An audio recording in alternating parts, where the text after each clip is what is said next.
The miracle of $1.11. I was 9 years old with an exceptional early developed maturity when I heard my mom and dad talking about my little brother Phil. I didn't know how it felt like to be sick, but I couldn't stand the pain of seeing my younger brother growing abnormal parts, crying all night, suffering, feeling cursed with such a disease. He was very sick and my parents were completely out of money. We were eventually going to move to an apartment complex next month because Daddy didn't have the money for the doctor bills in their house. The way my parents behaved at home and the way they looked at Phil, I figured out only very costly surgery could save him now, and no one was willing to loan us the money. I heard Daddy say to my crying mom with whispered desperation, "Only a miracle can save him now." I decided I had to do something. I went to my bedroom and pulled a glass jelly jar from its hiding place in the closet. This is the money I've been saving in order to buy a teddy bear my parents wouldn't afford to buy for me. I poured all the change out on the floor and counted it carefully, 3 times for me. The total had to be exactly perfect, no chance here for mistakes. Carefully placing the coins back in the jar and twisting on the cap, I slipped out the back door and went 6 blocks to Rexall's drugstore with the big red Indian chief sign above the door. I waited patiently for the pharmacist to give me some attention, but he was too busy at this moment. I made some noise, coughing, twisting my slippers, hitting my feet on the floor, still nothing. Finally, I took a quarter from my jar and banged it on the glass counter. That did it. "And what do you want?" the pharmacist asked in an annoyed tone of voice. "I'm talking to my brother from Chicago, whom I haven't seen in ages," he said without waiting for a reply to his question.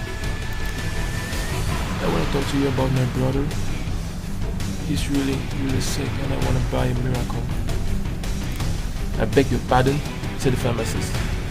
"His name is Phil and he has something bad growing inside his head, and my daddy says only a miracle can save him now. So how much does a miracle cost?" "We don't sell miracles here, little girl. I'm sorry, but I can't help you," the pharmacist said, softening a little. I didn't let these words discourage me, as I immediately answered, "Listen, I have the money to pay for it. If it isn't enough, I will get the rest. Just tell me how much it costs."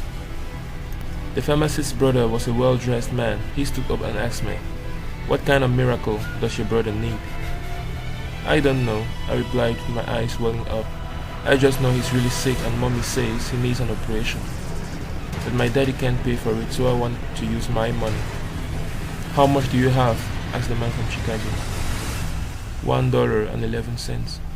And I answered barely audibly, because I knew that logically this amount couldn't pay a surgery operation, but I believe in miracles.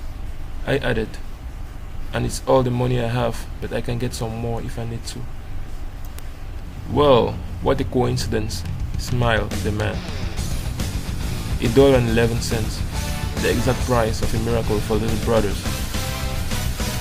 I didn't understand what he meant by that statement, but my heart was filled with happiness as he took my money in one hand and said, "Take me to where you live.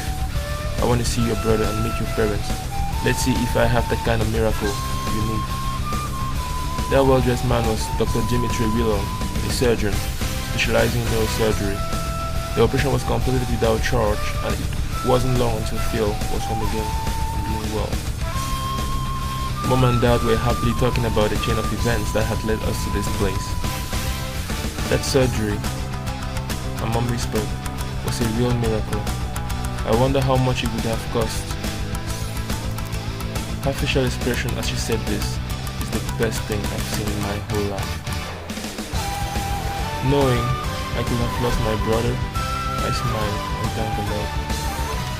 I knew exactly how much a miracle cost. $1.11, plus a fifth of a little child.